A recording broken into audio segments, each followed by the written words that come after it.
Bonjour les amis, c'est juste fou de voir comment Dieu change les vies à travers ce qui prend place sur Internet. Il y a pléthore de témoignages. Dernièrement, j'étais dans un restaurant et il y a un homme qui est venu me voir et il m'expliquait qu'un jour il travaillait sur un toit, il est artisan et là il écoutait un message de l'église et à la finalité, il s'est retrouvé à genoux en train de pleurer en disant oui à l'appel de Dieu. Et lorsqu'il vient me voir, à partir de ce moment-là, il est rendu pasteur. C'est juste magnifique de voir ce que Dieu fait. Tout comme lui, nous avons reçu des centaines de témoignages de la gloire de Dieu manifestée dans les vies.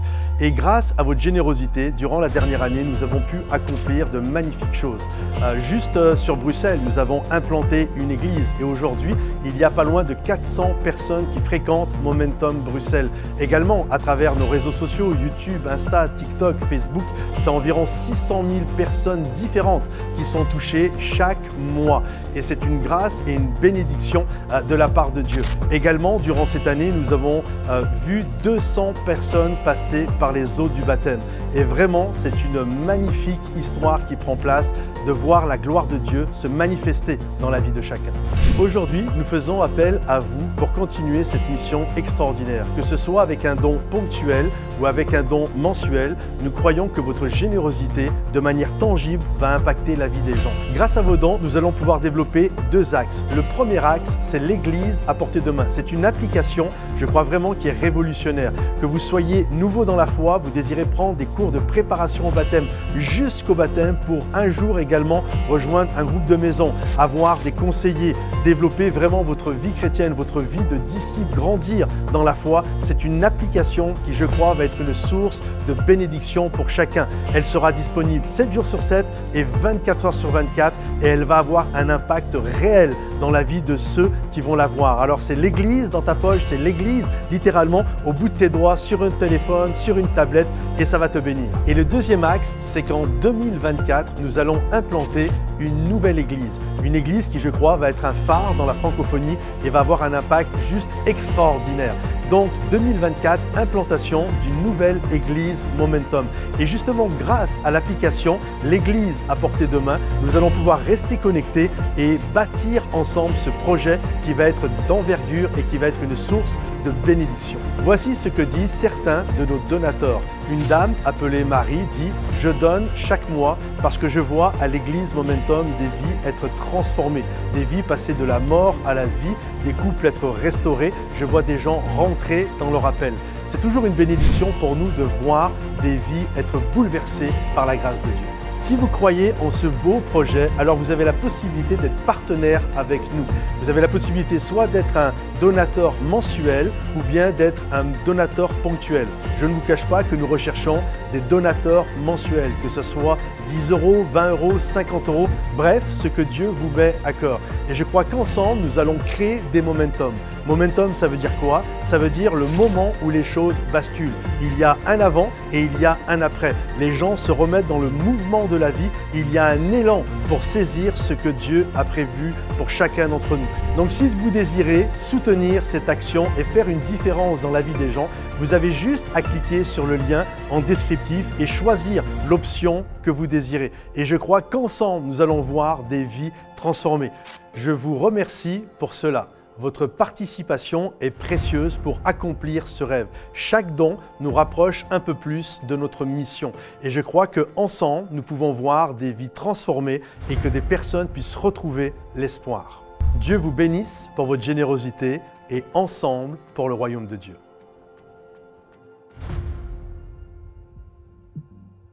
Bonjour à toutes et à tous, bienvenue à l'église Momentum, notre célébration en ligne. On est ravis de pouvoir vous retrouver. Et ce matin, j'ai vraiment la joie, le bonheur de pouvoir vous apporter un message pour vous encourager chacun qui s'intitule « N'aie pas peur, Dieu est avec toi ». Comme on va le voir avec l'histoire de Moïse et du peuple d'Israël, Dieu va venir à la rencontre de Moïse à travers un buisson ardent pour lui dire, lui qui fuyait depuis 40 ans l'appel de Dieu, lui dire qu'il a entendu la souffrance de son peuple, qu'il a vu les douleurs de son peuple, esclave depuis plusieurs siècles. Et lui dire cette parole, n'aie pas peur, je suis avec toi. Et je veux pouvoir vous dire aujourd'hui, quelles que soient les circonstances que vous pouvez rencontrer, aussi difficiles soient-elles, Dieu veut vous dire ce matin, je vois tes douleurs, je connais tes douleurs, je vois tes souffrances n'aie pas peur, je suis avec toi. Alors avant d'être encouragé par ce message, eh bien je vous invite à prendre un temps de louange avec toute l'équipe de Momentum Music. Que Dieu vous bénisse et on se retrouve juste après. On espère que vous allez bien, on est tellement contents de vous accueillir ce matin, de pouvoir louer Dieu ensemble. On a des mains ensemble, hey! On y va, l'Éternel est mon berger. L'Éternel est mon berger, de rien je ne manquerai. Oh mon âme, chante mon âme. Pas à pas, il me conduit. Au bord des eaux calmes je le suis. Oh mon âme, chante mon âme. Oui toujours le bonheur et la grâce m'accompagneront devant sa face. Dans sa présence, tellement de joie, tellement de joie. Et tant qu'il se trouve auprès de moi, aucun mal mon âme tu ne craindras. Et dans son temps, je reviendrai.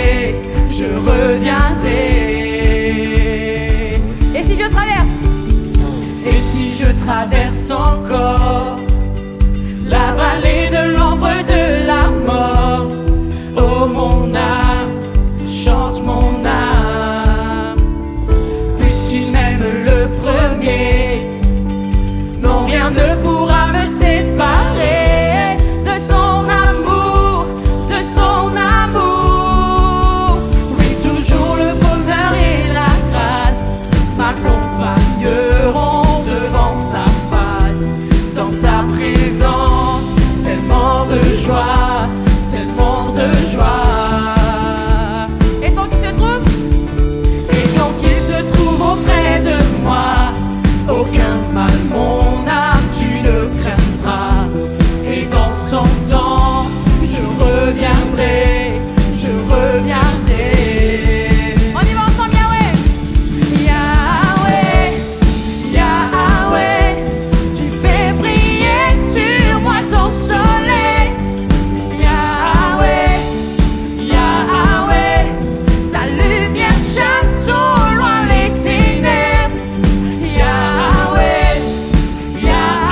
Amen, les amis.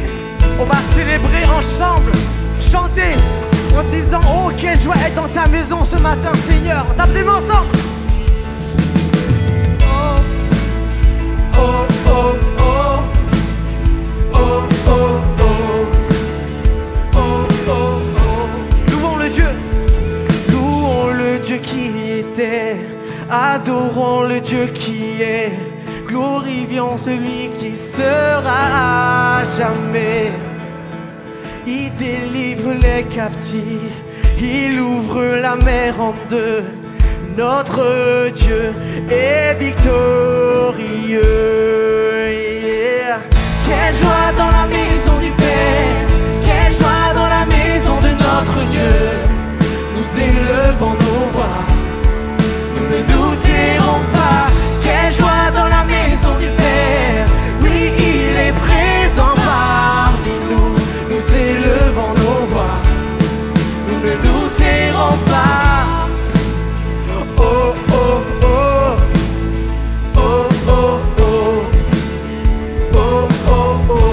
Louons le Dieu qui guérit, louons le Dieu qui guérit, louons le Dieu qui agit, louons le Dieu qui nous ouvre le chemin. Sur la croix il s'est livré, oui il est ressuscité. Notre Dieu nous redonne vie. Quelle joie dans la maison du Père, quelle joie dans la maison de notre Dieu. Nous élevons nos voix, nous ne nous tairons pas. Quelle joie dans la maison du Père, oui il est présent parmi nous. Nous élevons nos voix, nous ne nous tairons pas. Nous étions mendiants, maintenant couronnés.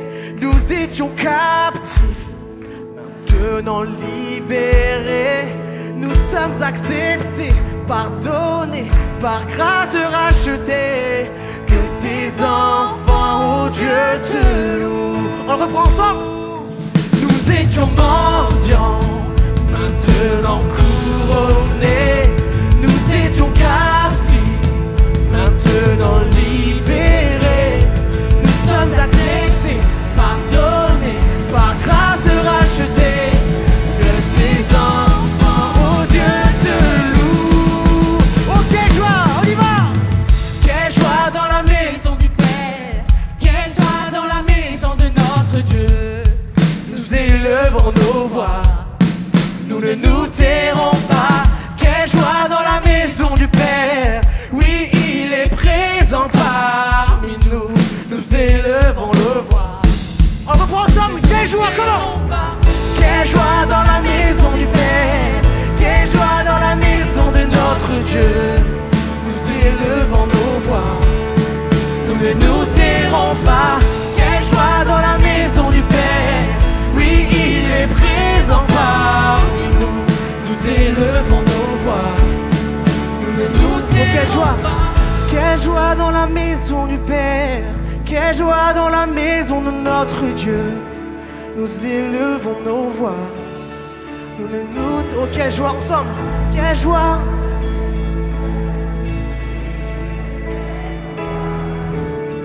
Nous élevons nos voix, nous ne nous tairons pas. Nous ne nous tairons pas. Non, non, nous ne nous tairons pas. Nous ne nous tairons pas. Te louer, Seigneur. Alléluia, Jésus.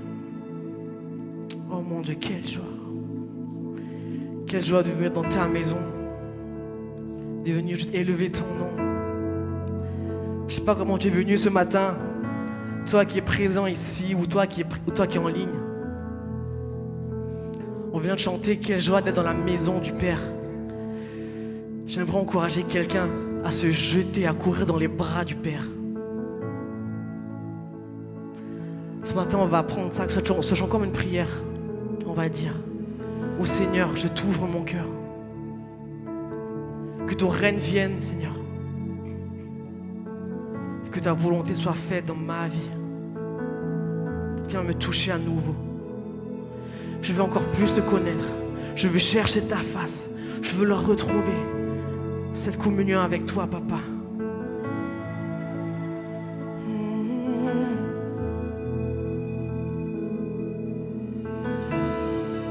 Oh, quelle paix dans ces moments, dans le calme de ta présence, quand le bruit faiblit et tu parles à mon âme.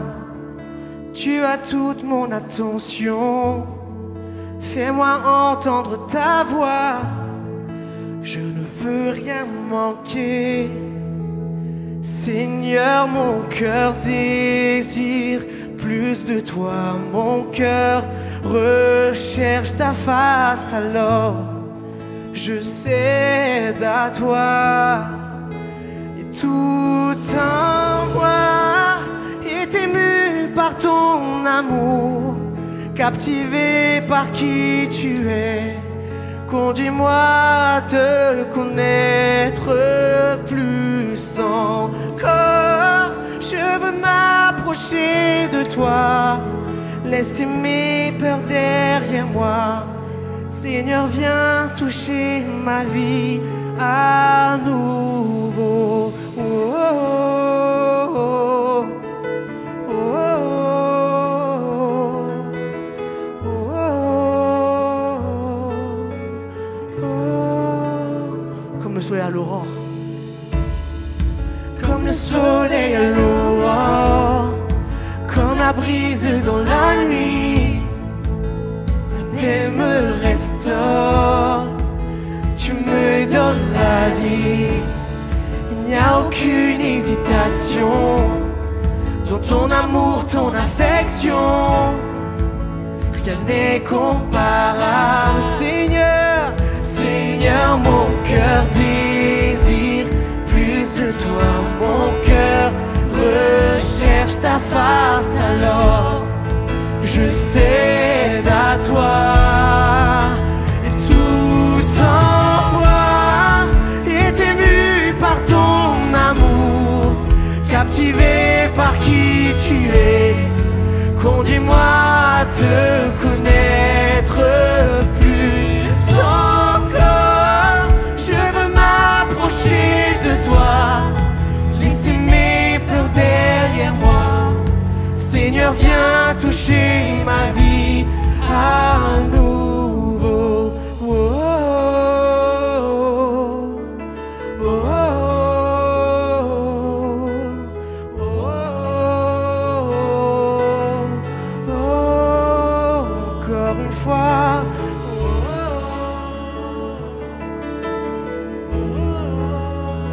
De toi, Seigneur. À toi j'ouvre mon cœur. À toi j'ouvre mon cœur, Seigneur. À toi j'ouvre mon cœur à jamais. Donc fais ce que toi seul sais faire.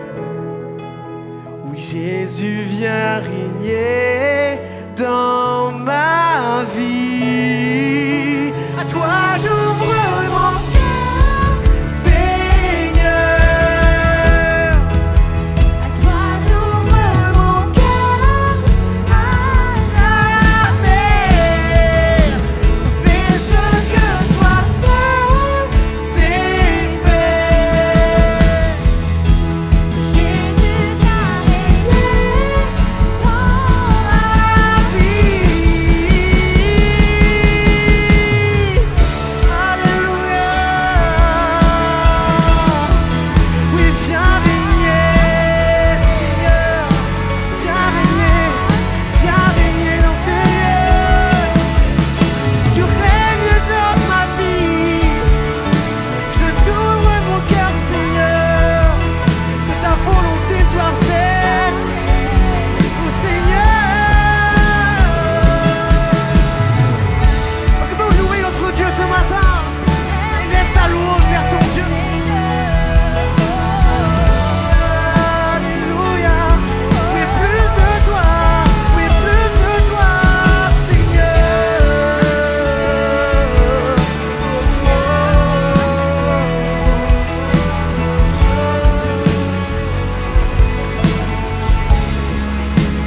musique continue, est-ce qu'on peut tous dans ce lieu, tous lever les mains vers le roi des rois?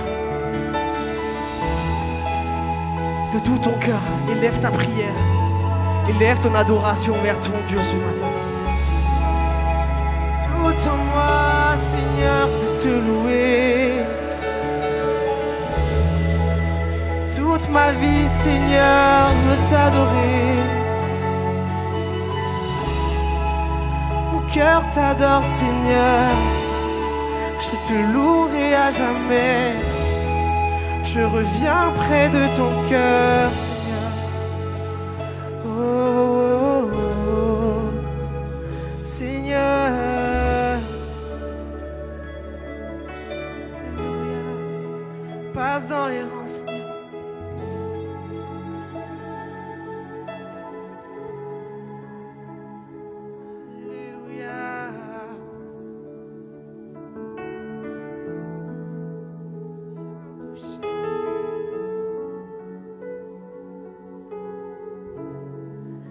Et tout en moi est ému par ton amour, captivé par qui tu es.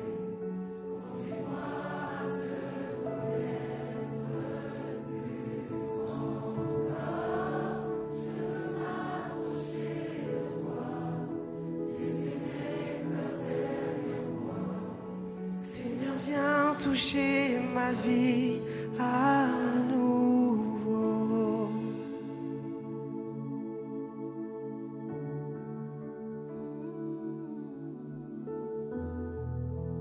Viens toucher ma vie, Seigneur. Alléluia, on va prendre ce matin un nouveau chant qui s'appelle « Ma seule fondation ». La Bible nous dit que quiconque place toute sa confiance en l'Éternel ne sera jamais couvert de honte. Jésus est le solide rocher sur lequel on peut s'appuyer et on va le chanter ensemble. Je vais le chanter, je vais vous apprendre juste quelques paroles et après on pourra le prendre tous ensemble. Car j'ai mis ma foi en Jésus, il ne m'abandonne pas, sa parole est solide et sûre, il ne me laissera jamais. On y va ensemble? Car j'ai mis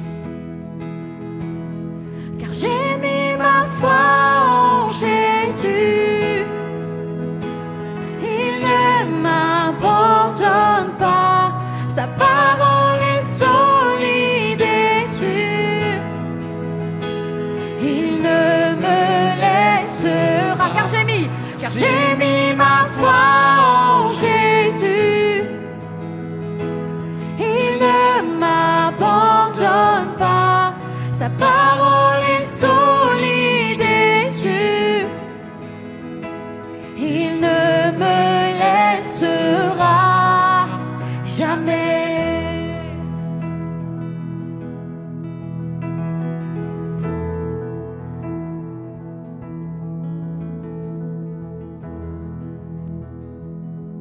On va le chanter ensemble. Christ est ma seule fondation. Christ est ma seule fondation, le rocher de ma vie, quand tout autour de moi est détruit. En lui est mon appui, car j'ai mis ma foi en Jésus. Il ne m'abandonne pas, sa parole est solide et sûre, il ne me laissera jamais, jamais. J'ai sa joie dans le chaos, j'ai sa joie dans le chaos, j'ai sa paix qui me soutient, je peux déposer mon fardeau, car il me tient dans sa main.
La Bible nous dit, dans Luc 6, à partir du verset 47, c'est Jésus qui parle. « Je vais vous montrer à qui ressemble tout homme qui vient à moi, entend mes paroles et les met en pratique. Il ressemble à un homme qui, pour construire une maison, a creusé profondément et a posé les fondations sur le rocher. Une inondation est venue. Le torrent s'est jeté contre cette maison sans pouvoir l'ébranler parce qu'elle est fondée sur le rocher. » Peut-être qu'aujourd'hui, tu passes par des temps difficiles. Peut-être que tu te questionnes tout simplement. Mais aujourd'hui, fonde encore ta vie sur le rocher qui est Jésus. Et tu ne seras pas déçu. On va prendre ce pont qui dit, Seigneur, le vent, la pluie déferle sur ma vie, mais j'ai bâti, Seigneur, sur toi, qui est le rocher. Alléluia.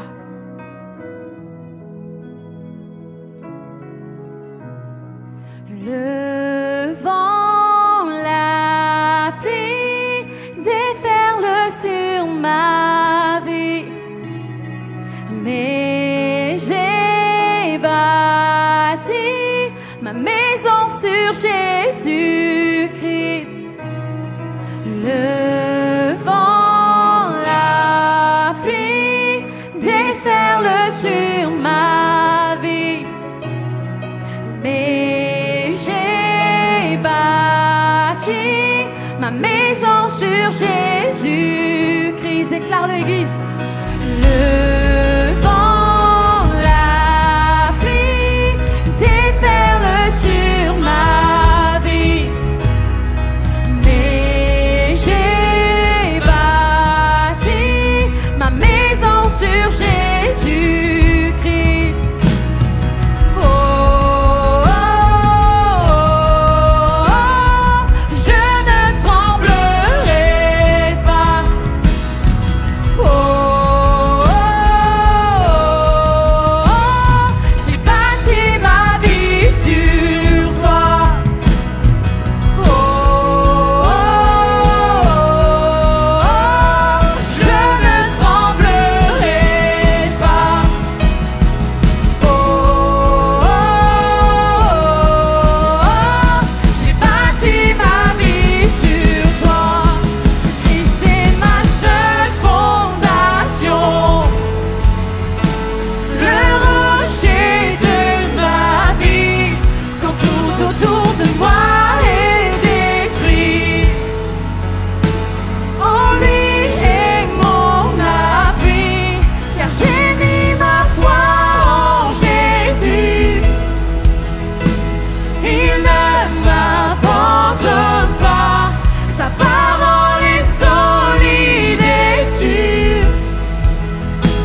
Il ne me laissera jamais. Oh non, non, non, jamais.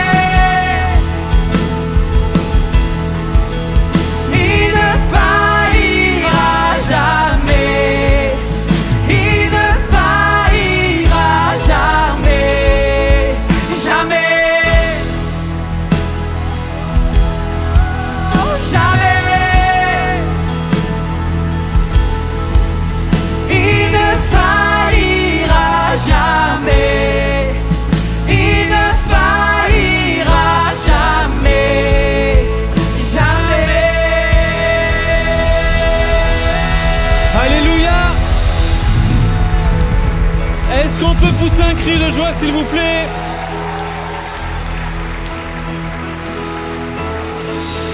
Le vent, la pluie déferle sur ma vie. La promesse de Dieu pour nous ce matin, c'est pas qu'il y aura jamais la tempête, mais c'est que quand il y aura la tempête, il ne quitte pas la maison tient debout. Est-ce que pour ce Dieu-là, on peut pousser une vraie ovation, s'il vous plaît? Amen. Je vous invite à prendre place, à vous asseoir et je suis très heureux de pouvoir partager la parole de Dieu ce matin, que vous soyez coutumier de l'église ou que vous soyez juste de passage. On a démarré une thématique au mois de juillet qui s'intitule « Vivre un momentum ». Et forcément, momentum est lié au nom de l'église. C'est plus qu'un nom pour nous, c'est une vision, c'est toute une direction dans la notion de le moment où tout bascule, l'élan qui est initié dans une vie, le moment où il y a quelque chose qui change. Et moi, quand on parle de momentum, Et peut-être certains, vous l'avez découvert avec le nom de l'église. Pour moi, c'est quelque chose qui était plus familier dans le domaine du sport. Quand tu regardes un match, que ce soit de foot, de rugby, de tennis, de boxe ou j'en sais rien, eh bien, il y a souvent dans la bouche des commentateurs cette notion de momentum qui arrive. Le moment où une équipe prend l'ascendant sur une autre. Le moment où un participant, un athlète prend l'ascendant sur son vis-à-vis. Et ce moment de bascule qui se fait dans un match. Il peut y avoir tout un tas de choses qui produisent un momentum dans un match. Ça peut être une expulsion, ça peut être un penalty raté, ça peut être une faute non sifflée, ça peut être tout un tas de choses. Un crochet bien placé au bon moment qui renverse le match et l'adversaire, ça peut être tout un tas de choses. Et j'aimerais dire à plusieurs personnes dans ce lieu, je ne sais pas comment vous êtes venus, je ne sais pas pourquoi vous êtes venus, je sais juste une chose, c'est que si dans votre Google Agenda, il n'y avait rien de noté pour aujourd'hui à part la célébration, j'aimerais vous dire que dans l'agenda divin, il y a un rendez-vous que Dieu a avec toi. Il y a quelque chose que Dieu a préparé, il y a un momentum qu'il veut que tous nous puissions vivre. Il désire venir rencontrer nos cœurs, venir rencontrer nos vies et nous faire vivre un moment où ça va basculer. Il y aura un avant et un après cette matinée, je le proclame pour chacun de nous, dès lors que nous nous approchons de Dieu avec foi, indépendamment de nos peurs, indépendamment de nos circonstances. Vous savez, on pose une question tous les jours, quasiment tous les matins. On pose la question à quelqu'un, comment ça va? Et c'est devenu presque un mécanisme. Tu dis comment ça va, et l'autre va te dire, ça va, et toi, ça va bien. Et puis hop, tu quittes. Et des fois, ce serait intéressant de juste quelqu'un qui te dit comment ça va, que tu dis, vraiment pas du tout. D'ailleurs, maintenant que tu es là, pour voir juste sa réaction. Juste, ça serait intéressant de voir tellement, c'est un mécanisme inscrit en nous. Tu demandes comment ça va, on te répond ça va, et toi ça va. Et pour ceux qui sont chrétiens depuis un peu plus longtemps qu'une semaine, on a une réponse quand on ne veut pas mentir. Tu sais, quand ça va pas, mais que du coup tu ne veux pas dire ça va et toi. Et on a une réponse toute faite. Quand on te pose la question comment ça va et que ça ne va pas dans ta vie, la réponse est par la grâce de Dieu. Vrai ou faux? Et quand tu es pasteur depuis plus d'une semaine, tu sais que quand on te répond par la grâce de Dieu, il y a un rendez-vous pastoral à faire cette semaine. Parce que tu sais que c'est comme ça. Et c'est devenu un mécanisme. Et aujourd'hui, quand on regarde l'actualité, franchement, quand on lit les journaux, on regarde la télé, on entend ce qui se passe à la radio, c'est tellement anxiogène l'actualité. Ça peut tellement te remplir et t'emprisonner de peur, d'angoisse, d'anxiété, d'inquiétude pour le lendemain, la peur pour la rentrée, est-ce que tu auras assez pour les fournitures scolaires, la peur pour les études, est-ce que tu vas réussir cette année, est-ce que tu as réussi à ton examen, la peur pour le travail, pour le logement, la peur pour sa famille, pour ses parents, pour ses enfants, la peur par rapport au déménagement, est-ce que ça va bien se passer notre arrivée ici, la peur pour tout un tas de choses. On peut être rempli de peur à cause de l'actualité. On peut être rempli d'anxiété, d'angoisse. Et face à toutes ces peurs et toutes ces angoisses, j'ai une réponse pour chacun d'entre nous ce matin. N'aie pas peur, Dieu est avec toi. Dis-le à 2-3 personnes s'il te plaît. N'aie pas peur, Dieu est avec toi. Vous savez, on parle de peur et la peur, elle n'est pas forcément tout le temps mauvaise. La peur, elle peut être bonne. La peur, elle peut être bonne quand elle nous protège du danger.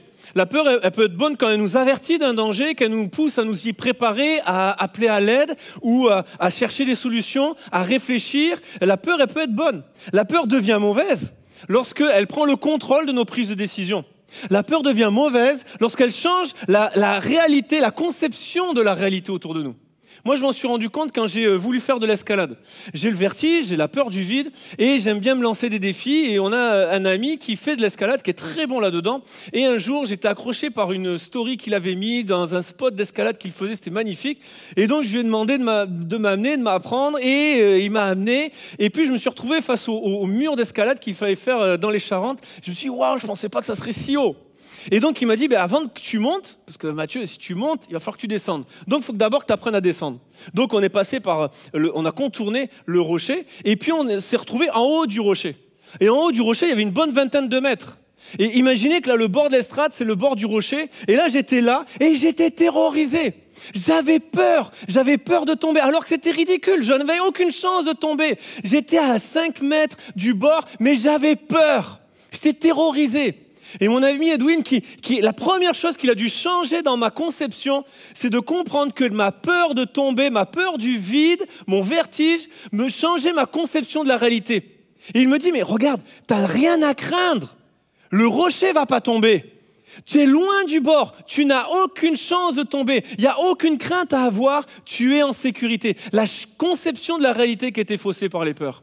J'aimerais dire à quelqu'un, tu es venu avec des peurs, avec des appréhensions, et la peur te fait changer, te fausse ta conception de la réalité. Tu crois que tu n'y arriveras pas alors que tu es capable, alors que ta capacité vient de Dieu. Et la peur te détourne de ce focus. Et on va voir ensemble à travers un personnage qui va vivre un momentum, qui va vivre un épisode important de sa vie. Il y aura un avant et un après le passage qu'on va lire.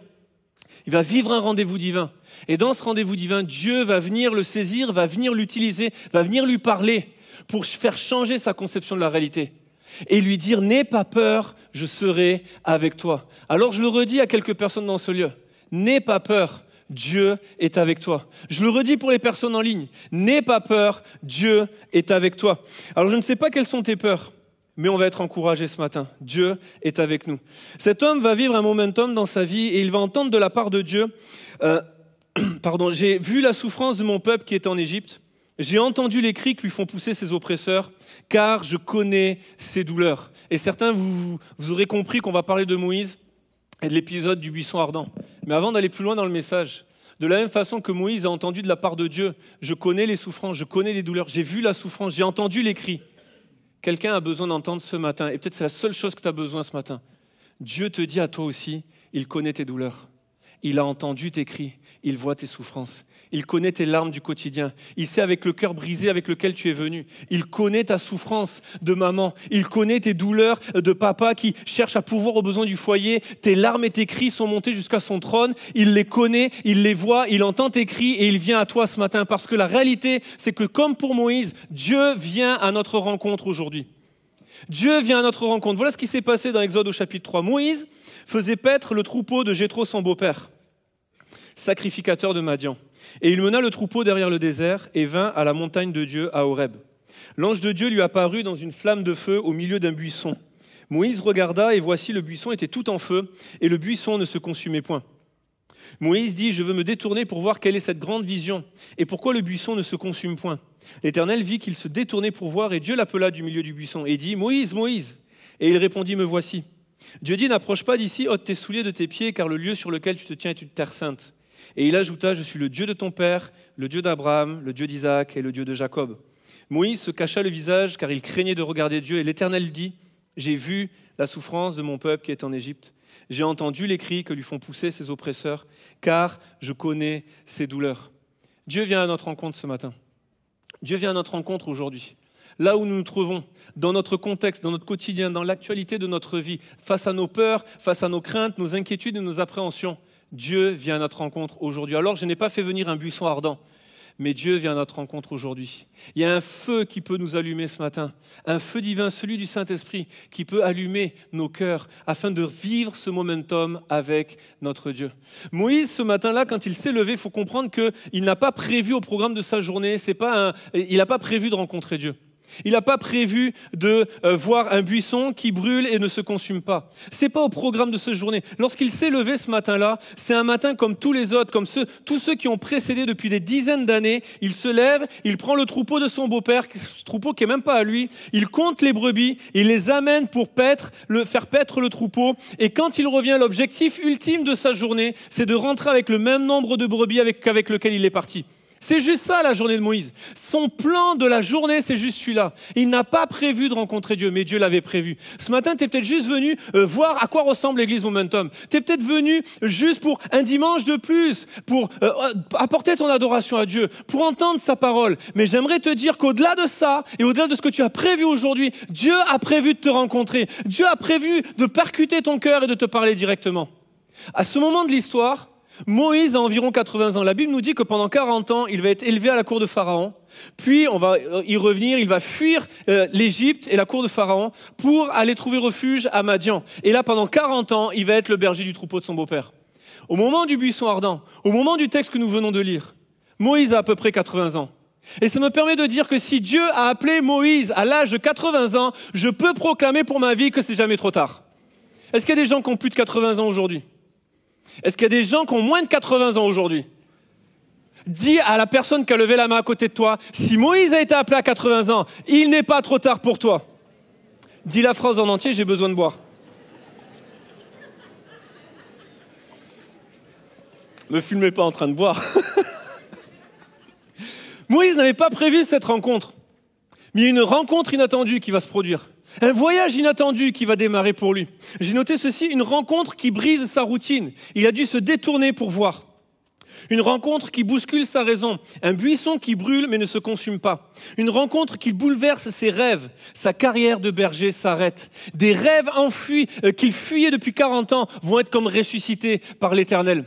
C'était pas prévu au programme de Moïse. Moïse avait peut-être sa carrière de berger qui était toute tracée. Peut-être qu'à l'âge de 80 ans, il commençait à se dire, je vais commencer à former mes enfants. Ils vont prendre le relais de l'entreprise. Ils vont prendre le troupeau du grand-père. Et c'est eux qui vont s'en occuper. Je commence à être vieux. Il va falloir que je les forme. Peut-être même qu'il se disait, j'ai encore 40 ans devant moi de vie. Et je vais peut-être faire une entreprise avec du fromage de brebis. Et je serai connu de par le monde entier. Et je ferai des yaourts. Et je ferai... Non, j'en sais rien. Il avait des projets. Mais Dieu avait autre chose pour sa vie. Il y a quelque chose qui est venu le réveiller. Et c'est même venu non seulement bouleverser son présent, mais c'est venu le ramener 40 ans en arrière.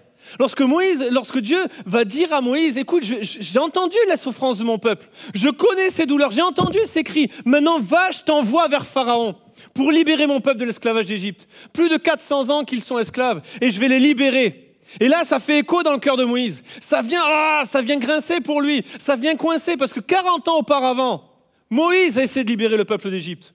40 ans auparavant, la Bible nous dit qu'il va voir un Égyptien en train de maltraiter un Hébreu. Et alors qu'il sort et qu'il voit cette situation, il prend la défense de l'Hébreu, il tue l'Égyptien. Et il pensait, acte 7, 25 nous dit, il pensait que ses frères comprendraient que Dieu leur accordait la délivrance par sa main. Il pensait qu'à ce moment-là, ce pourquoi il était né, 40 ans, c'est un gaillard, ça y est, le peuple va comprendre que Dieu les libère avec moi. Et comprenez, c'était pas un problème que c'était pas lui, c'était pas un problème que c'était pas la bonne vision, c'est le bon gars, c'est bien Moïse que Dieu va utiliser. C'est bien la bonne vision, Dieu veut libérer son peuple de l'Égypte et de l'esclavage. Mais c'était pas les bonnes ressources. Il y a 40 ans, Moïse pensait que ses frères allaient comprendre que par sa main, Dieu allait les libérer. 40 ans plus tard, avec un buisson ardent, Moïse va comprendre que Dieu allait libérer son peuple, mais que ça serait par sa main à lui. Que ça serait lui qui serait à l'action.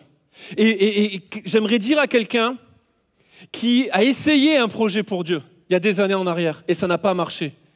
J'aimerais te dire que ce n'est pas le problème que tu n'es pas la bonne personne. Tu es la bonne personne. Ce n'est pas un problème que ce n'est pas le bon rêve. Ou que ce n'est pas ton appel. Tu es la bonne personne. C'est l'appel de Dieu sur ta vie. Le problème, c'est qu'il y a longtemps en arrière, tu as essayé par tes propres forces et qu'aujourd'hui, tu as besoin de comprendre que c'est ni par force, ni par puissance, mais par son esprit. Et que le combat avec lequel que nous menons, il est spirituel.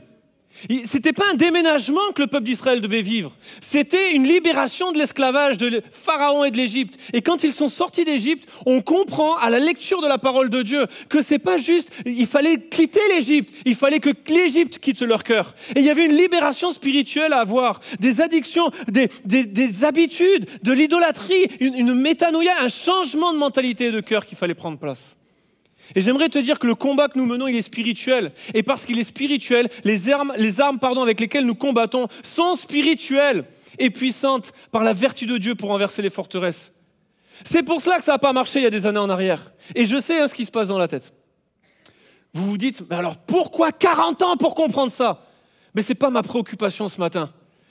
Et je n'ai pas la réponse de pourquoi il a fallu que j'attende tant de temps. Je n'ai pas la réponse. La seule réponse que j'ai, c'est qu'aujourd'hui, là maintenant, dimanche 6 août 2023, et il n'y en aura pas un autre dans l'histoire de l'humanité, Dieu vient à ta rencontre. Aujourd'hui, il parle à ton cœur. Aujourd'hui, il te rappelle dans ce qui était vieux et ancien, dans ce qui allumait ton cœur, et il veut te rallumer à nouveau. Parce que j'ai envie de dire à quelqu'un, plus qu'un buisson, c'est le cœur de Moïse qui a été allumé par Dieu pour ne plus jamais s'éteindre. Et ce matin, il n'y a pas un buisson ardent, il y a ton cœur que Dieu veut allumer. Il y a ton fardeau pour les âmes, il y a l'appel de Dieu sur ta vie que Dieu veut rallumer au fond de toi, pour que ça ne s'éteigne jamais. Paul priait pour Timothée, ranime la flamme du don. Et ce matin, ma prière pour chacun d'entre nous, c'est que si nous sommes venus comme un lumignon qui fume seulement, que nous repartions tous comme des buissons en feu, animés par la flamme de Dieu, animés par son esprit, par sa passion pour les âmes, par son amour, par sa compassion. Parce que Dieu cherche des Moïse encore aujourd'hui. Il y a quelques semaines en arrière, on était au Liban avec toute une équipe et des fois, il y a des gens qui viennent me voir et qui me demandent « Mais Mathieu, comment ça se fait ? Qu'est-ce qui t'a poussé à aller au Liban ?» Et je vais être très transparent, je vais vous ouvrir mon cœur, je vais être très transparent, quitte à vous décevoir dans mon intimité avec Dieu, mais vraiment, je vais être transparent avec vous. Si on s'était rencontrés il y a 20 ans, je vous aurais dit que dans mon cœur, c'était fort la mission et particulièrement le fait d'aller un jour en Inde. C'était fort, ça fait des années, je le sais, c'est inscrit au fond de moi. Dieu voulait que j'aille en Inde. Et si on s'était rencontrés il y a 20 ans, je vous aurais peut-être même dit, je vais vivre en Inde un jour, tellement c'était fort dans mon cœur. Mais le Liban n'a jamais fait partie de mes rêves. Je suis très honnête avec vous. Si j'avais fait une liste de rêves il y a 20 ans en arrière, ou même il y a 10 ans en arrière, ou même il y a 5 ans en arrière, le Liban n'était pas une ligne de mes rêves. Mais voilà qu'un matin d'octobre 2021, je me suis levé comme tous les autres matins, et que là, je me préparais une journée particulière. Ce matin d'octobre 2021, j'ai plus la date, je crois que c'est 16 ou quelque chose comme ça, mais octobre 2021, je me levais, je me préparais à être bien habillé pour aller célébrer un mariage. Et ils étaient là, nos amis, tout à l'heure, pour ceux qu'on a mariés ce jour-là. Mais je me préparais juste à ça. Dans mon agenda, si vous regardez cette journée, il y a juste un mariage.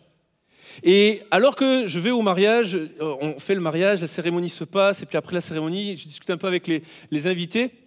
Et alors que je discute avec les invités, il y a un couple d'amis qui est là, et l'épouse est libanaise, et ils viennent de rentrer du Liban, et on discute tout simplement. Et lorsque je discute avec eux, et qui me parlent tout simplement de leur retour, de leur séjour au Liban. Je leur pose la question. Ça faisait, là, le vendredi, ça faisait 3 ans qu'il y a eu l'explosion à Beyrouth. Là, ça faisait un petit peu plus d'1 an. Et puis, la crise économique qui commençait à être très forte là-bas. Donc voilà, je pose les questions. Et alors qu'ils me parlent de la situation du pays, je le sens, je ne peux pas vous le décrire, ça ne se voit pas à l'œil nu. Je peux juste vous dire, mon cœur s'est mis en feu. Mon cœur s'est mis à s'embraser. Et là, tout de suite, j'ai commencé à batailler avec Dieu. Je lui dis, non, c'est pas le moment. Qu'est-ce que tu fais, Seigneur? Non, tu m'allumes pas maintenant. Non, je suis à un mariage, on est en train de discuter, on passe un bon moment. Tu viens pas me chercher maintenant. Et alors que je suis là, les amis me parlent. Moi, je suis en train de batailler avec Dieu et je lui dis, promis, c'est vrai, je lui dis, écoute, Seigneur, on va pas en parler maintenant. Là, je le mets dans un tiroir, je ferme le tiroir dans ma tête et je l'ouvre en janvier. Pourquoi janvier? Parce qu'en janvier, on a nos semaines de jeûne et prière. Et donc, je dis au Seigneur, je fais, écoute, promis, je sens que je te connais, je sens que tu allumes quelque chose, mais là, c'est pas mon rendez-vous, c'est pas mon agenda, c'est pas ma préoccupation du moment. Donc ça, je le mets de côté et on en reparle au mois de janvier. Rendez-vous au mois de janvier. Et au mois de janvier, la semaine de jeûne et prière. Et pendant qu'on a la semaine de jeûne et prière, le Seigneur vient vraiment me chercher. Et je sens que ça vient de Dieu. Je sens qu'il vient me chercher. Je sens qu'il allume quelque chose en moi pour je ne sais pas quoi, quelque chose que je n'ai même pas rêvé. Et là, je lui dis, je parle à Dieu, et je lui dis, écoute, Seigneur, j'ai jamais rêvé de ça. Je ne sais pas si vous êtes comme moi, mais des fois, tu sais, tu as rêvé de quelque chose longtemps. Et du coup, quand tu commences à lancer, ça fait tellement longtemps que tu aspires à ça, tellement longtemps que tu pries pour ça, que peu importe ce qui arrive, tu vas te battre contre tout. Messieurs, quand vous avez rencontré votre chère épouse et que vous avez voulu la séduire, que vous avez voulu commencer à l'approcher, tous les autres hommes de la planète sont devenus des ennemis, n'est-ce pas ? Et vous étiez prêts à vous battre contre tout le monde, tellement c'était elle, je la veux et je vais la conquérir, n'est-ce pas? Et vous, mesdames, on sait, c'est pareil, vous êtes aussi en conquête et vous vous dites, chaque femme est une adversaire potentielle.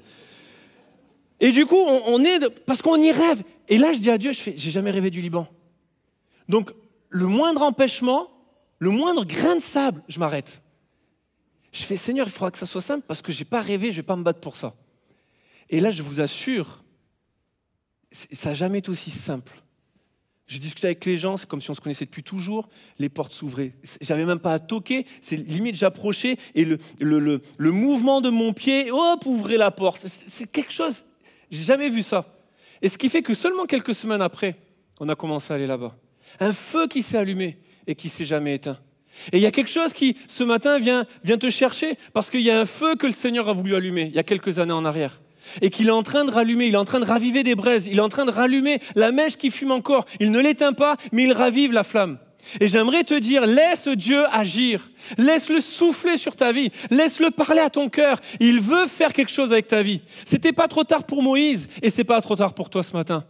Dieu veut allumer ton cœur. Dieu veut venir à ta rencontre et allumer en toi un feu qui ne s'éteint pas. Tout comme Moïse, il désire que nous puissions être son bras, sa bénédiction, sa bouche pour celles et ceux qui souffrent.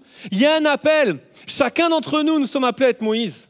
Nous sommes appelés à aller vers ceux qui souffrent, ceux qui vivent dans l'esclavage du péché, leur dire qu'il y a autre chose qui existe, il y a une liberté, il y a un libérateur qui s'appelle Jésus et je dois le faire connaître. Et lorsque tu commences à le faire, c'est comme Jérémie. Le prophète Jérémie, lorsqu'il parlait de la part de Dieu, il s'en prenait plein la tête, pardonnez-moi l'expression, et à un moment donné, il va dire, Jérémie 20, il va dire, mais si je me tais, il y a un feu dévorant qui brûle au-dedans de moi et qui fait que je ne peux pas le contenir.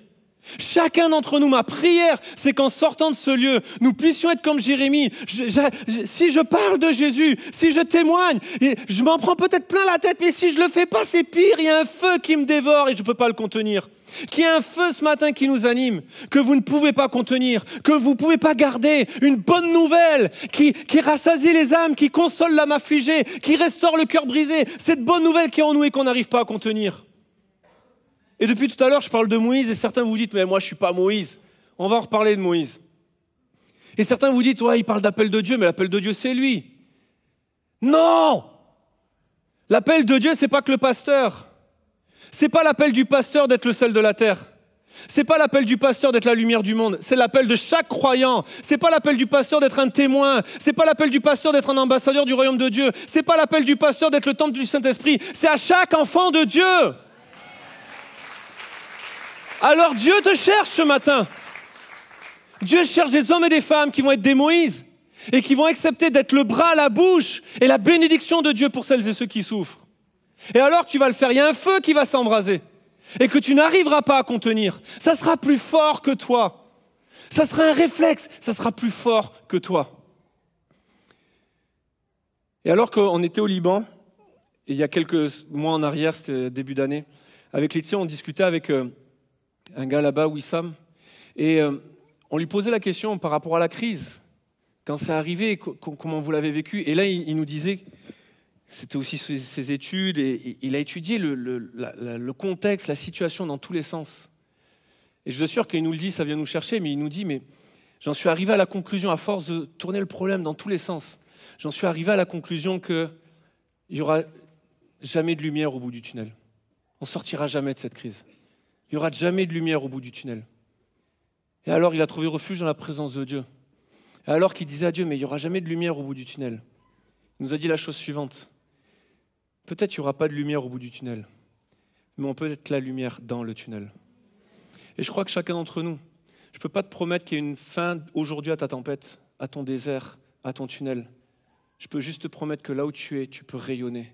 Que dans ta fosse, tu peux briller, que dans ta fournaise ardente, tu peux briller, que dans ton désert, tu peux être une oasis, que dans ta tempête, tu peux être une barque dans laquelle des gens trouvent refuge, que dans ta tempête, tu peux marcher sur l'eau, que dans ta situation, tu peux être le sel de la terre et la lumière du monde. Un ambassadeur du royaume de Dieu. Tu peux refléter qui est Jésus dans ton épreuve et ta difficulté. Dieu cherche des Moïse, des hommes et des femmes qui vont aller vers ceux qui souffrent. N'aie pas peur, Dieu est avec toi. N'aie pas peur devant la tâche ou la mission, aussi grande soit-elle. Simplement, lâche prise, fais-lui confiance. Dieu est au-dessus de tout. Il y a un appel à lâcher prise. Il y a un appel à faire confiance à Dieu, à le laisser au contrôle, je le disais, de le laisser régner, de le laisser diriger, de lui laisser le contrôle, de lui laisser le dernier mot. Qu'il soit au contrôle, il est au-dessus de tout. Faisons-lui confiance. Et vous savez, lorsque j'étais à l'Acrobranche avec Edwin, il me disait beaucoup au début, je te promets pas que tu vas pas tomber. Merci Edwin, super rassurant, quand on est à 20 mètres de haut. Il me disait, je te promets pas que tu vas pas tomber. Je ne te promets pas que tu vas pas échouer. Je te promets que je ne te lâcherai pas et que je vais assurer ta sécurité. Et Dieu nous dit la même chose ce matin. Dieu te dit, il ne te promet pas que tu vas pas échouer. Il ne te promet pas que tu vas pas tomber. Il te promet qu'il sera toujours là pour te relever, qu'il ne lâchera jamais ta main. Quand bien même mon père et ma mère m'abandonneraient, moi, dit l'Éternel, je ne t'abandonnerai jamais. Le vent, la pluie déferlent sur ma vie, mais j'ai bâti ma maison sur Jésus-Christ. Il ne me laissera jamais, jamais, jamais, jamais, jamais. Il n'abandonne ses enfants. Alors fais-lui confiance.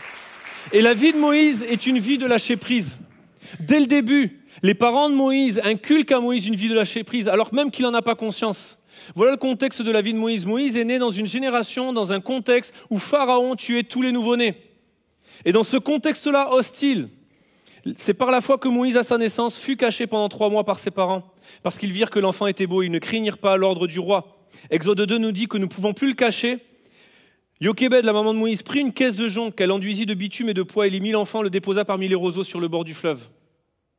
Et là, Moïse va être recueilli dans la cour de Pharaon. Mais j'aime imaginer l'histoire, et cette histoire est tellement forte. Cette maman qui va cacher son enfant, alors que Pharaon tue tous les autres bébés, elle décide de voir autre chose, elle décide de croire autre chose, et donc elle garde l'enfant, elle le cache. Et alors qu'elle ne peut plus le cacher, elle va se mettre à construire un petit panier. Et alors qu'elle construit le petit panier, elle va mettre Moïse dedans. Et avec le panier et Moïse dedans, elle va aller au bord du fleuve. Et alors qu'elle se met au bord du fleuve, c'est le même fleuve dans lequel tous les autres bébés sont morts de la génération de Moïse. C'est ce même fleuve. C'est une odeur de mort, c'est le génocide. Ça lui rappelle tout ce que la puissance de Pharaon, l'autorité de Pharaon, le désastre et le drame de toutes les vies autour. Mais dans ce fleuve-là, elle pose l'enfant. Et il y a un moment donné dans la vie de Jochébed, la maman de Moïse, où elle va lâcher le panier. Elle va lâcher prise. Elle va faire confiance au plan divin. Et j'aimerais dire à un papa, à une maman ce matin, tu ne peux pas être partout avec ton enfant, tu ne peux pas tout maîtriser, tu ne peux pas tout faire, tu ne peux pas tout accomplir, mais il y a une invitation ce matin à lâcher prise et à faire confiance au plan divin de Dieu, à lâcher le panier. Oui, c'est un fleuve où ça pue la mort, c'est un fleuve où il y a l'ennemi qui est terrifiant, qui agit de partout, et peut-être le contexte dans lequel ton enfant est, c'est pas le bon contexte, mais je veux t'amener à croire que Dieu a un plan divin, que Dieu peut agir, que Dieu peut garder ton enfant et que ce petit bébé va devenir le libérateur. C'est pas écrit sur son front. Il n'y a personne qui l'aurait dit à l'époque. Mais c'est ce que Dieu voulait. Quand bien même mon père, ma mère m'abandonnerait, moi dit l'Éternel, je ne t'abandonnerai pas. Dieu ne laisse jamais tomber. Il est au-dessus de tout. Et Moïse, dans cet épisode du buisson ardent, va apprendre à lâcher son bâton. Ça fait 40 ans qu'il est berger du troupeau de son beau-père. Ça fait 40 ans qu'il se lève avec son bâton le matin. Ça fait 40 ans qu'il compte les brebis avec son bâton. Il protège les brebis de l'adversaire. Il combat l'adversaire. Il fait fuir les serpents. Il ramène les brebis sur le bon chemin. Il les sécurise. Il les rassure avec son bâton. 40 ans que son bâton l'entretient dans son passé. Mais le bâton de Moïse l'entretenait dans son passé et ce même bâton est devenu celui avec lequel Dieu le propulsait dans un avenir puissant, un bâton symbole des promesses et de la puissance divine. Dans Exode au chapitre 4, on voit Dieu qui va demander à Moïse « Lâche ton bâton ! Lâche ton bâton !» Et je ne sais pas sur quoi tu t'appuies ce matin. Je ne sais pas avec quoi tu trouves du réconfort. Lâche ton bâton ce matin. Et alors que Moïse lâche son bâton, le bâton se transforme en serpent. Et la Bible nous dit que Moïse va avoir peur et va fuir devant le serpent. Et Dieu va lui dire, attrape le serpent. Et il va attraper le serpent par le bout de la queue. Et alors qu'il saisit le serpent redevient un bâton. Et ensuite, Dieu va lui donner 2 autres signes. La Bible nous dit, l'Éternel lui dit encore, mets ta main dans ton sein. Il mit sa main dans son sein, puis il la retira et voici sa main était couverte de lèpre, blanche comme la neige. L'Éternel dit, remets ta main dans ton sein. Il remit sa main dans son sein, puis il la retira de son sein et voici elle était redevenue comme sa chair. S'ils ne te croient pas, dit l'Éternel, et n'écoutent pas la voix du premier signe, ils croiront à la voix du dernier signe. S'ils ne croient pas même à ces 2 signes et n'écoutent pas ta voix, tu prendras de l'eau du fleuve, tu la répandras sur la terre, et l'eau que tu auras prise du fleuve deviendra du sang sur la terre. 3 signes que Dieu donne à Moïse, avec lesquels il parle profondément à son cœur. Le premier, c'est le serpent. Et je l'ai dit, vous pourrez le lire dans Exode 4, Moïse va avoir peur du serpent. Et j'ai un scoop pour vous, je ne crois absolument pas que Moïse avait peur des serpents. J'y crois pas une seconde. Parce que Moïse est berger, parce que Moïse est dans un désert, et qu'un des prédateurs de ses brebis, ce sont les serpents. Donc ça fait pas 40 ans qu'il est berger et qu'il prend soin des brebis, si à un moment donné, il lutte pas avec des serpents. Alors vous allez me dire, mais tu peux pas dire que la Bible dit des mensonges. Oh, je quitte cette église, le pasteur dit que la Bible ment. Non, j'ai pas dit ça. Moïse a eu peur d'un serpent. Il n'a pas peur des serpents. Il a fui devant un serpent. Ça fait quelques minutes que Dieu lui parle, je vais t'envoyer devant Pharaon. Ce que Moïse a fui depuis 40 ans. Et tu vas parler à Pharaon et tu vas dire, libère mon peuple. Et un des symboles en Égypte de Pharaon, c'est le serpent.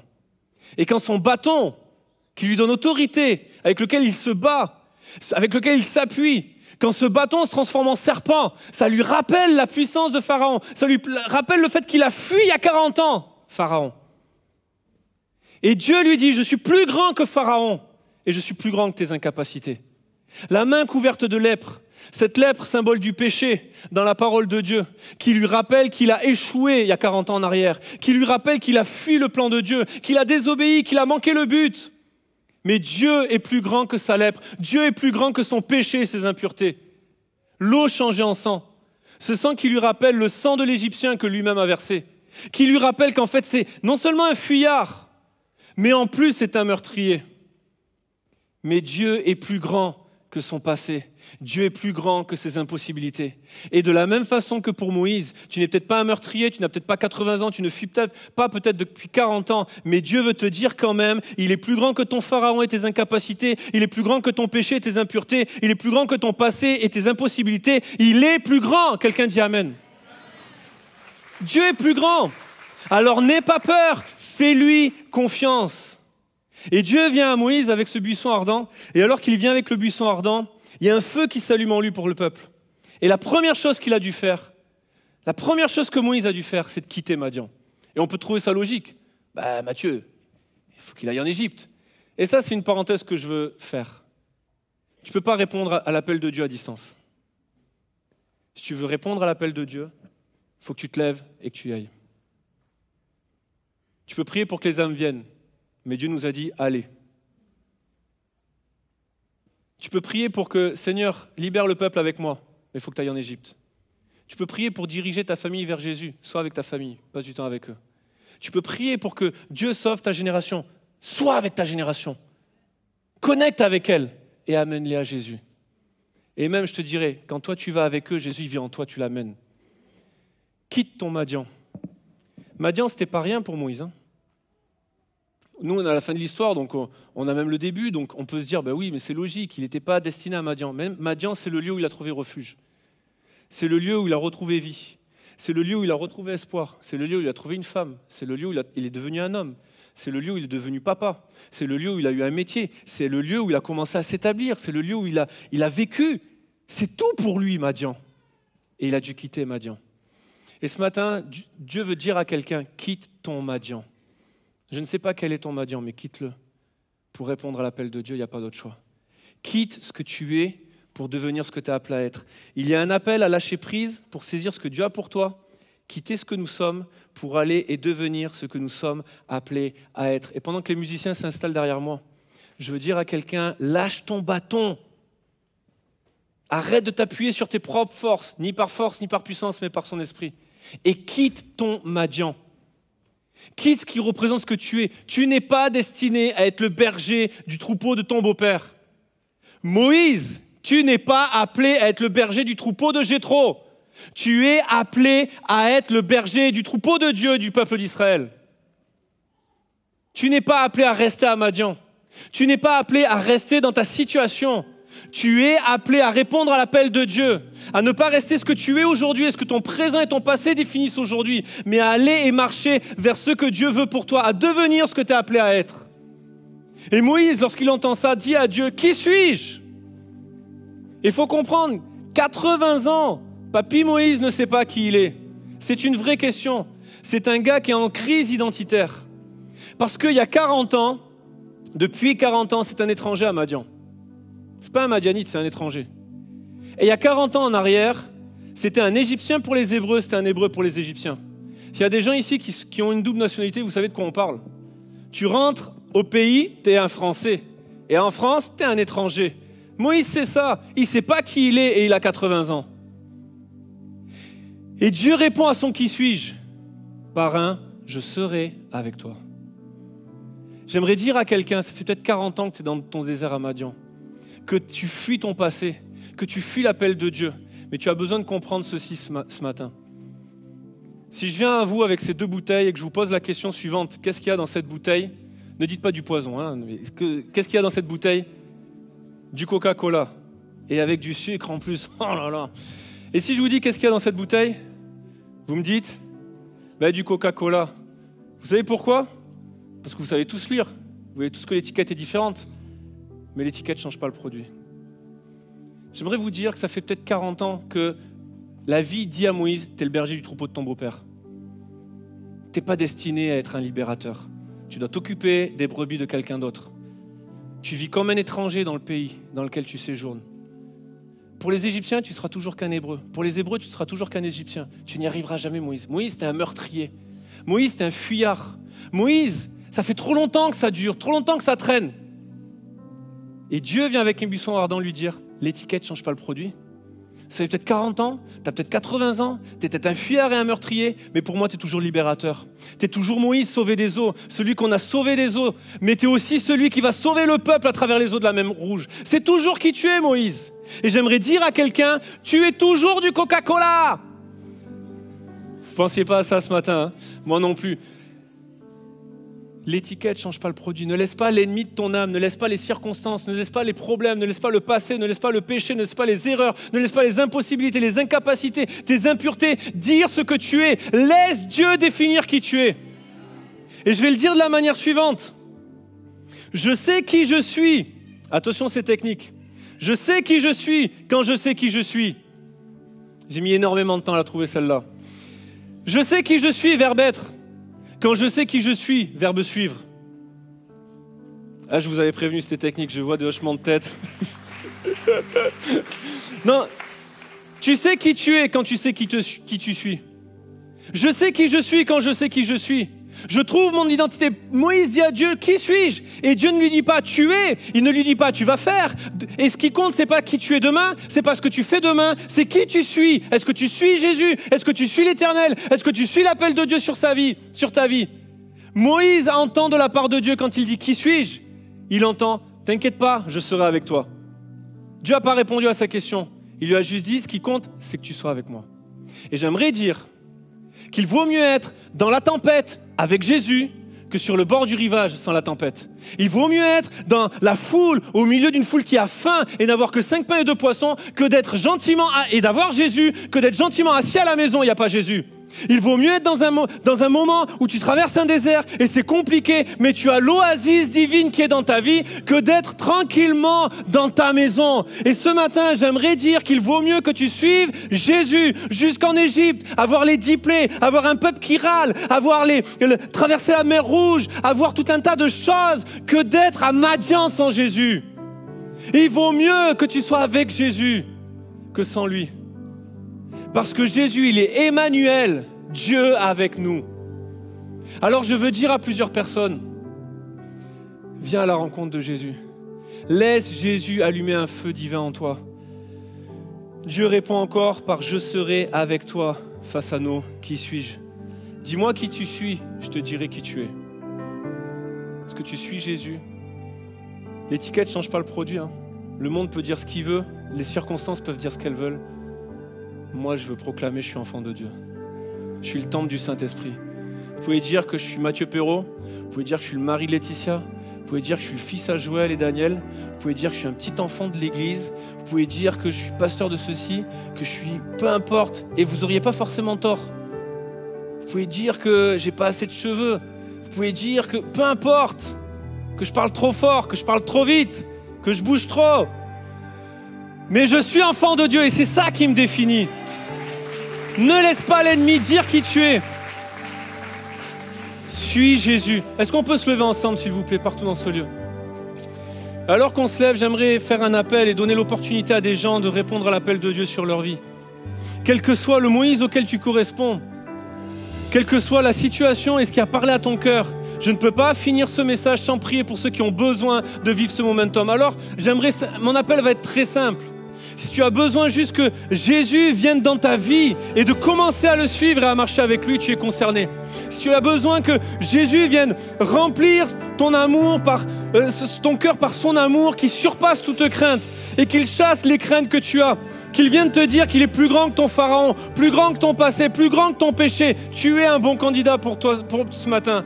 Et si tu as besoin juste de réaliser que l'étiquette ne change pas le produit et que peu importe ce qui a été dit il y a des années en arrière, peu importe ce qui est dit depuis des années en arrière, Dieu te dit maintenant, tu es mon fils, ma fille bien-aimée, tu es mon ambassadeur, tu es mon témoin, tu es la lumière du monde, tu es le sel de la terre et je veux que tu rayonnes partout où je t'envoie. Je serai avec toi. Toutes celles, tous ceux qui ont besoin de répondre à cet appel, quittez votre Madian, là où vous êtes, quittez votre chaise, quittez votre rangée et venez sur le devant. Je veux qu'on puisse prendre un temps de face à face divin. Moïse a dû se détourner pour voir. Il a dû s'approcher du buisson ardent. Le buisson pouvait brûler, mais il y a eu ce moment où il a eu besoin de s'approcher du buisson. Oublie ton voisin, ta voisine. Tout le monde a les yeux fermés. Toutes celles, tous ceux qui veulent répondre à l'appel de Dieu, qui auraient levé la main si ça avait été un appel à main levée. Quittez vos allées, quittez votre rangée, quittez votre chaise et venez sur le devant. Lâchez votre bâton, lâchez votre confiance, lâchez ce qui vous empêcherait de vous approcher. Quittez les pensées qui vous tiennent liés sur votre chaise et venez sur le devant. Approchez-vous du buisson ardent. Ce n'est pas moi, c'est l'Esprit de Dieu en chacun de vous. Partout dans ce lieu, alors qu'on a les yeux fermés, qu'on ne regarde pas ce qui se passe, on peut tendre nos mains et commencer à prier partout dans ce lieu. Que tu te sois approché ou que tu sois resté dans les allées, commence à intercéder, commence à prier. Si vous êtes approché sur le devant, commencez à répandre votre âme devant Dieu. Commencez à dire oui, je veux saisir ce buisson ardent. Oui, je veux saisir l'appel de Dieu sur ma vie. Oui, je veux laisser de côté ce qui est passé, ce qui m'a emprisonné, mes peurs et mes appréhensions, et je veux te suivre, Jésus. Tous ceux qui sont dans les allées, intercédez pour nos amis qui sont approchés. Il y a énormément de monde. Il y a encore du monde dans les allées. Saint-Esprit, nous prions et je prie afin que tu passes dans les allées, que tu passes dans les rangs, que tu parles à chacun des cœurs dans le nom de Jésus. Et alors que ces personnes sont approchées, je prie que comme Moïse, ils vivent un temps de buisson ardent avec toi. Un temps où tu parles à leur cœur avec des mots précis, des images précises. Dans le nom de Jésus, je prie pour un temps de restauration, un temps de révélation, un temps de guérison, un temps de délivrance, un temps de libération, un temps où tu chasses les peurs dans le nom de Jésus, un temps où tu prends autorité sur la voie de l'ennemi au nom puissant de Jésus. Et alors que nous sommes en prière, je veux entendre vos voix qui s'élèvent partout dans ce lieu. Je veux que vous puissiez prier, élever la voix. Et alors que nous sommes en prière, on va déclarer avec l'équipe de louanges. Plus qu'un chant, c'est une déclaration ce matin. Je ne suis plus esclave de la peur, je suis enfant de Dieu. On va le chanter comme jamais on l'a chanté, avec toute l'équipe maintenant. Je ne suis plus esclave de la peur. Je veux le dire sur ma vie. Je suis enfant de Dieu. L'étiquette ne changera pas le produit ce matin. Je ne suis plus esclave de la peur. On le dit ensemble. Je suis enfant de Dieu, de tout notre cœur. Je suis enfant de tout notre cœur, de toute notre force, de toute notre âme. Je ne suis plus esclave de la peur. Je suis enfant de Dieu. Je suis plus fort que ça.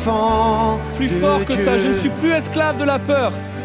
Je ne suis plus Alléluia. esclave de la peur. Entends nos voix, Seigneur. Je suis enfant de Dieu. Je suis enfant. Encore une fois, de je ne suis Dieu. plus esclave de la peur, de tout notre cœur.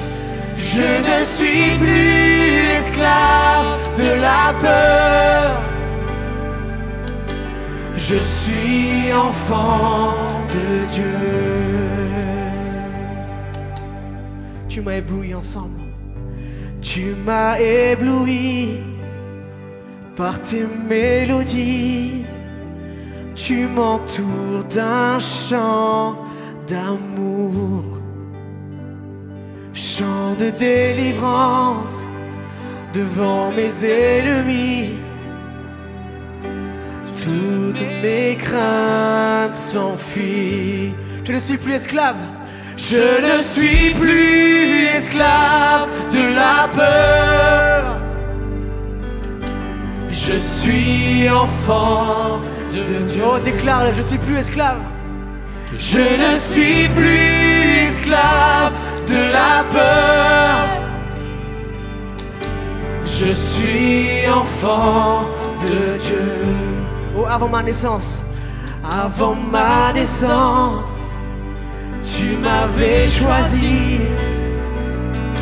appelé par mon nom. Tu m'as adopté, je suis de ta famille.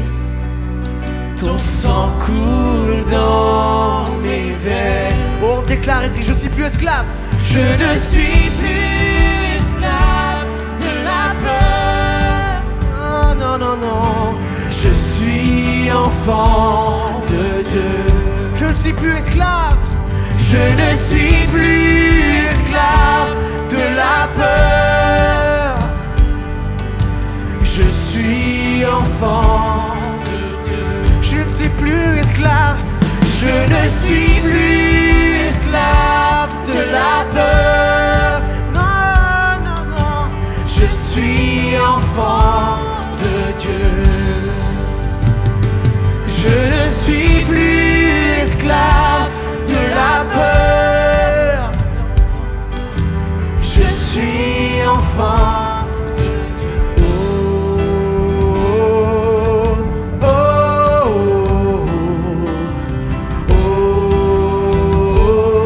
prière.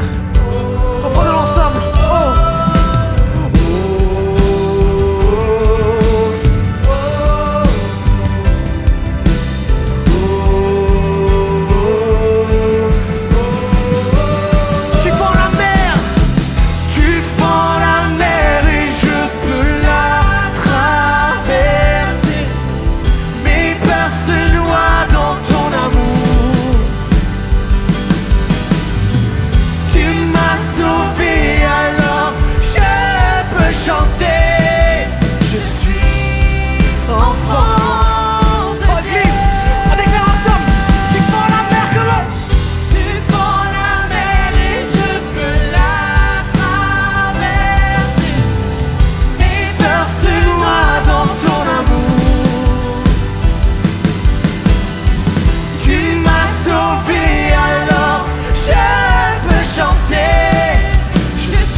Enfant de Dieu.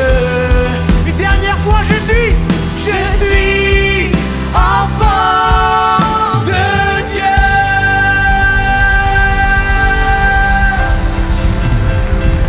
Alléluia.